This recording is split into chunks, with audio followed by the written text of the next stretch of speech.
Alhamdulillahi Rabbil Alamin Ar-Rahmanir Rahim Maliki Yaumiddin Iyyaka na'budu wa iyyaka nasta'in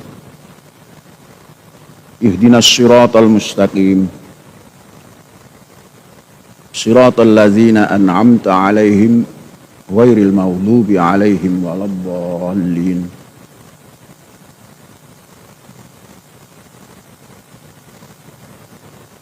Alhamdulillahilladzi khalaqas samawati wal ard wa ja'alaz zulumati wan nur. Alhamdulillahilladzi anzala ala abdihil kitab wa lam yaj'al lahu 'iwaja. Alhamdulillahilladzi lahu ma fis samawati wa ma fil ard walahul hamdu fil ula wa fil akhirah wa huwal hakimul khabir. Alhamdulillahilladzi hadana li hadza wa ma kunna linahtadiya laula an hadanallah. Asyhadu an la ilaha illallah wa asyhadu anna Muhammadan abduhu wa rasuluh.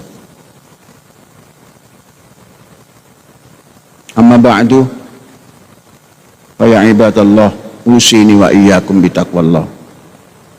Faqad faza man ittaqa wa akhussukum ala ta'atihi la'allana minal muflihin.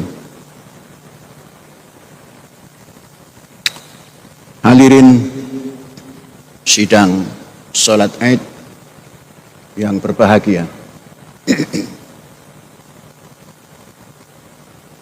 Muslimun wal muslimat, as'adakumullah hayatakum fid dunya wal akhirah. Hari ini, pagi ini, kita menyelenggarakan sholat Idul Adha, di mana ciri daripada Idul Adha yauma yudhhin nas, hari di mana umat manusia memberikan pengorbanannya. Simbol pelaksanaan korban di kampus kita tercatat hari ini sapi 30 kepala, kurang lebih beratnya 18.920 kg. Kemudian kambing lebih daripada 30 kepala, beratnya sekitar 1.123 kg. Kemudian domba 205 kepala, bobotnya 5.799 kepala. Didistribusikan kepada para penerima terdiri dari 5.434 orang, dan pembagian daging korban kita sertakan 5 kg daripada beras. Saudara-saudara, ini hanya pengorbanan yang kecil yang bisa dinilai kilogram dan jumlah kepalanya. Pengorbanan yang lebih jauh adalah usaha kita memahami ajaran agama kita agar kita mampu hidup dengan mengenali, memahami apa ajaran kita yang hakiki. Saudara-saudara, sebelum melangkah lebih jauh, Rasulullah Shallallahu Alaihi Wasallam di dalam Quran memberikan isyarat kepada kita mengenai keimanan yang kemudian nanti diimplementasikan dalam kehidupan yang lain-lain.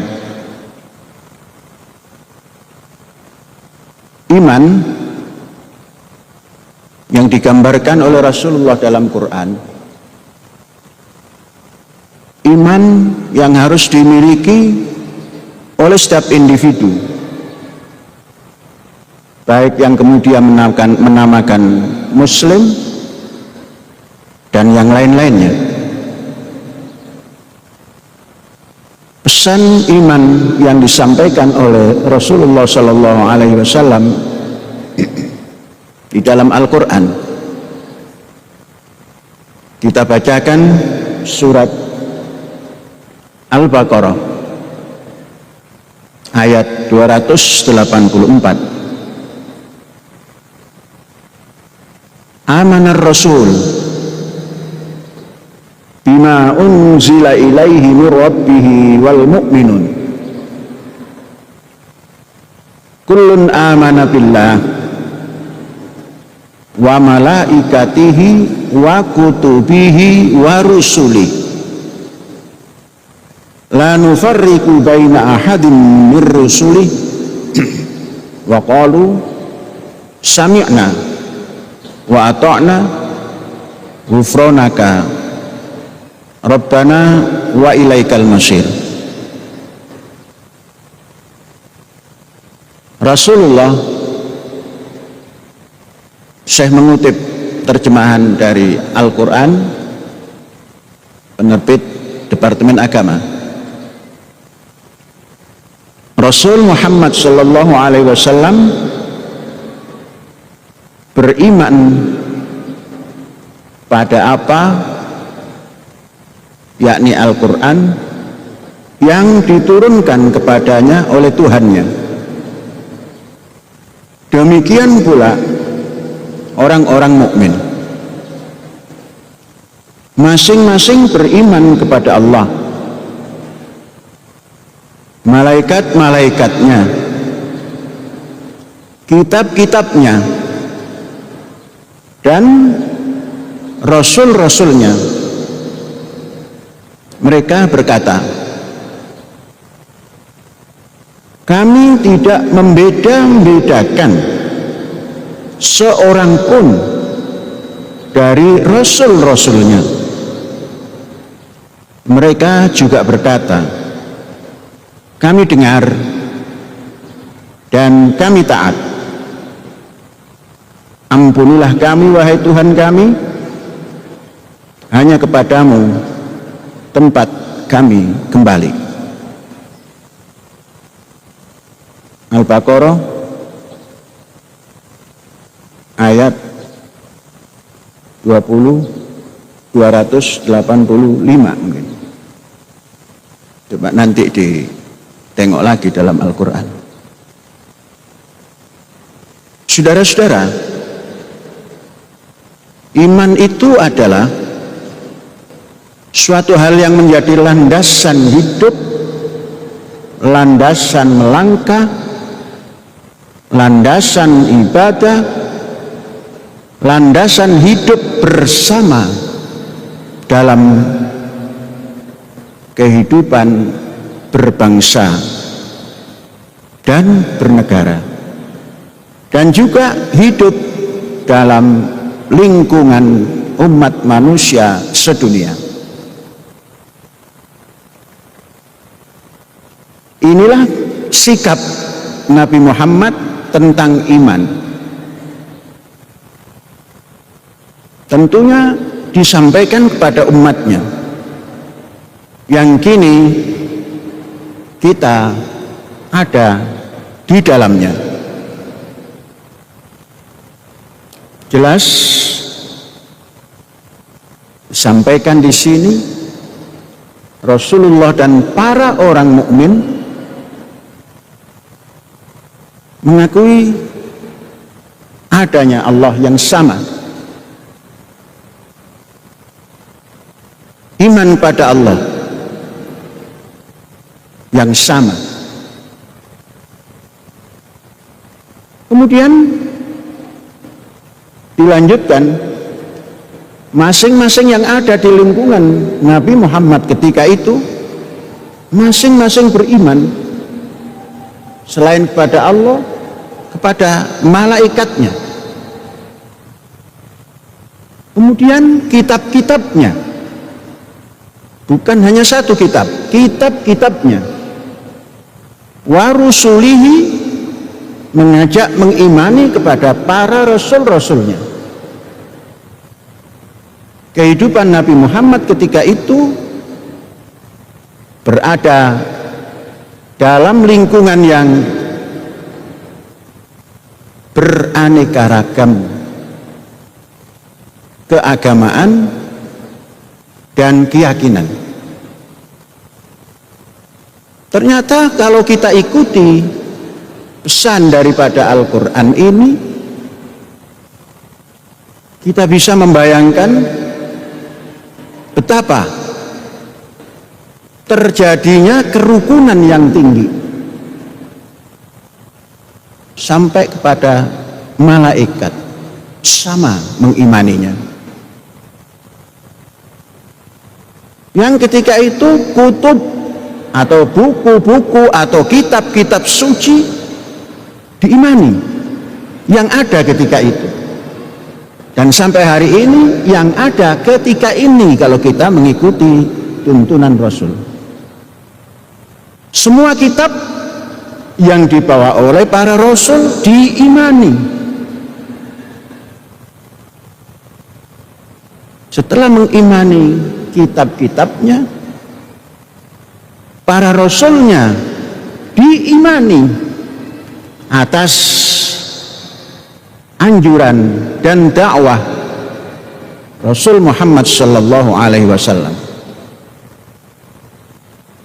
Kemudian terjadi sikap ketika itu, para mukmin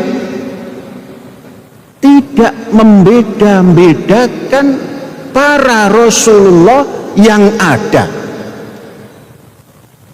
tidak dibeda-bedakan, diimani semuanya para Rasul Allah.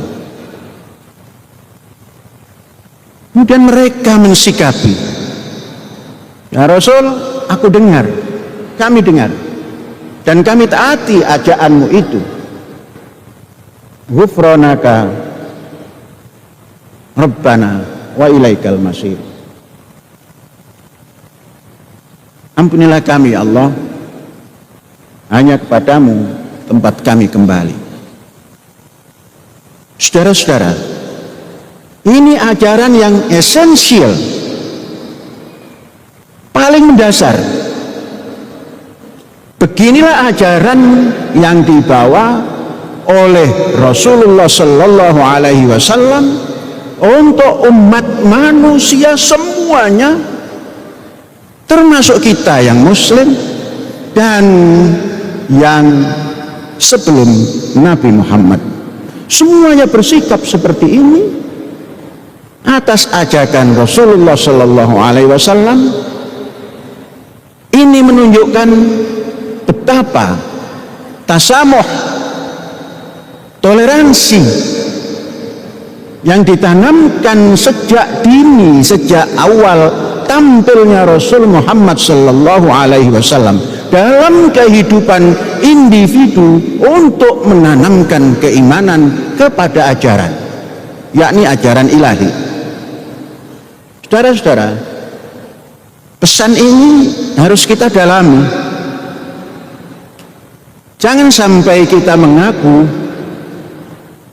sebagai seorang Muslim, kemudian landasan dasar ini kita tidak pahami dengan semestinya. Saudara-saudara, memahami ayat ini sudah banyak fasilitas untuk bisa ditempuh oleh siapapun yang sudah bisa membaca dan menulis.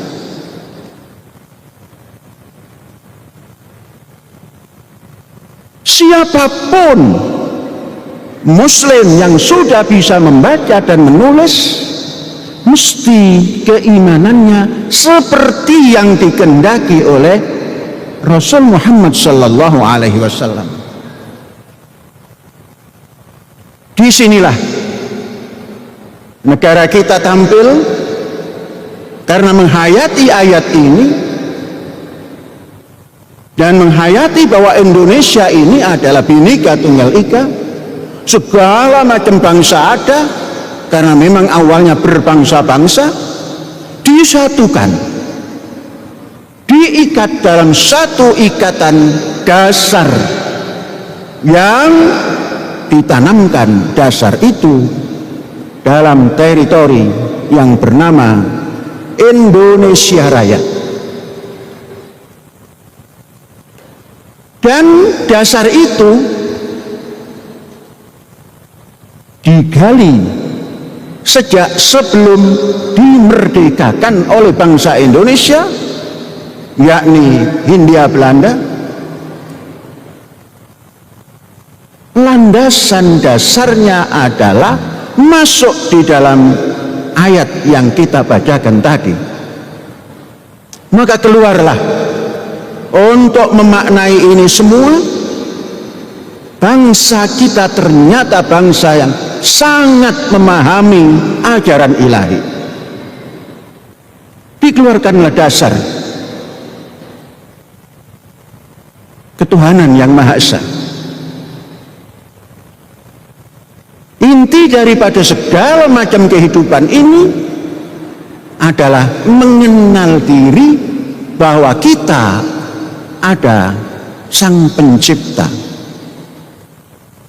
Maka bangsa Indonesia diajak kembali, apapun mereka, siapapun mereka, agama apapun mereka, duduklah dalam aras ketuhanan yang Maha Esa, seperti yang dikehendaki oleh Rasulullah Sallallahu Alaihi Wasallam.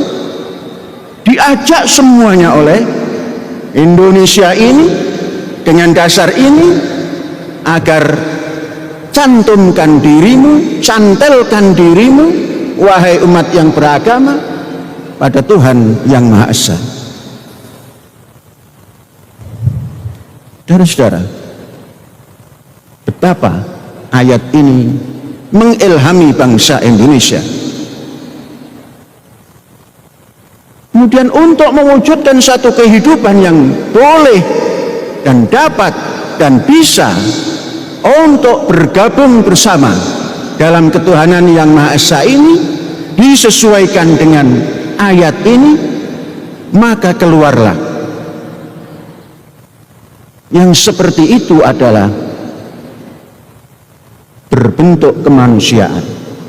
Kemanusiaan itu wujudnya adalah mengimani adanya Tuhan yang Maha Esa. Maka tumbuhlah kemanusiaan yang adil dan beradab. Tidak adil kalau kita tidak mengimani Tuhan yang Maha Esa.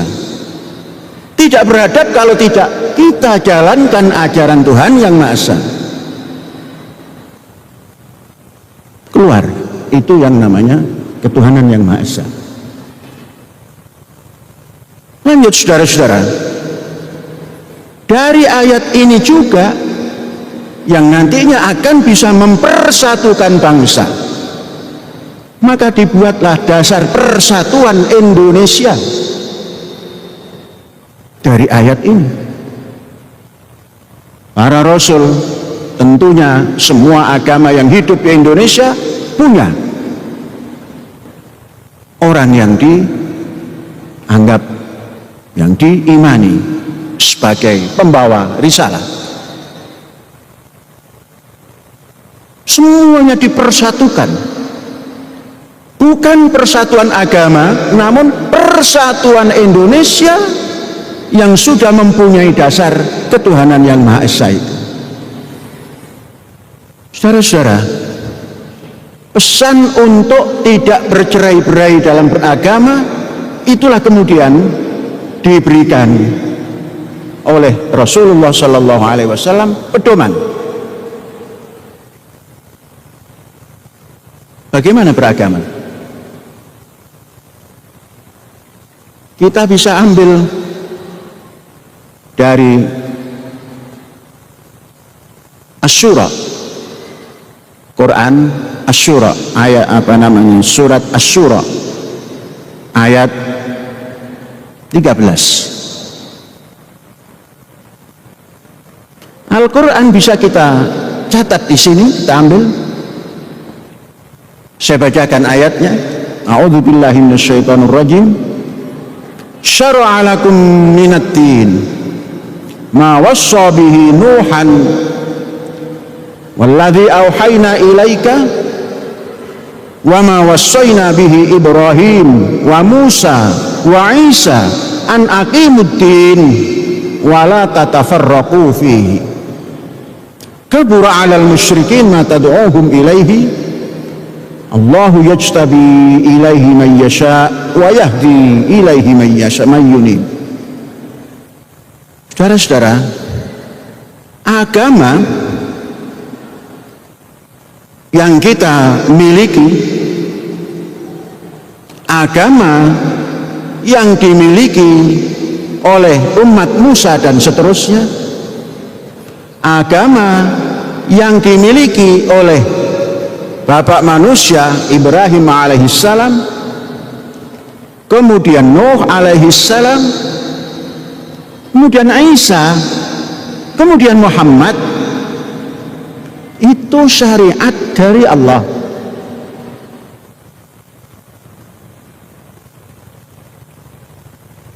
Arti dari ayat yang kita baca tadi, terjemahannya, diwariskan kepada Nuh, dan apa yang telah kami wahyukan kepadamu wahai Muhammad, dan apa yang telah kami wasiatkan kepada Ibrahim, kepada Musa, kepada Isa. Apa wasiatnya? Tegakkanlah agama. Departemen Agama memberikan catatan keimanan dan ketakwaan. Tegakkanlah agama, dan janganlah kamu berpecah belah di dalam agama, di dalamnya. Saudara-saudara, ajakan yang sedemikian ini dikatakan oleh Rasulullah sangat berat bagi orang-orang yang musyrik untuk mengikuti ajakan ini. Agama yang kamu serukan kepada mereka, agama yang seperti ini, orang-orang musyrik menyikapinya berat.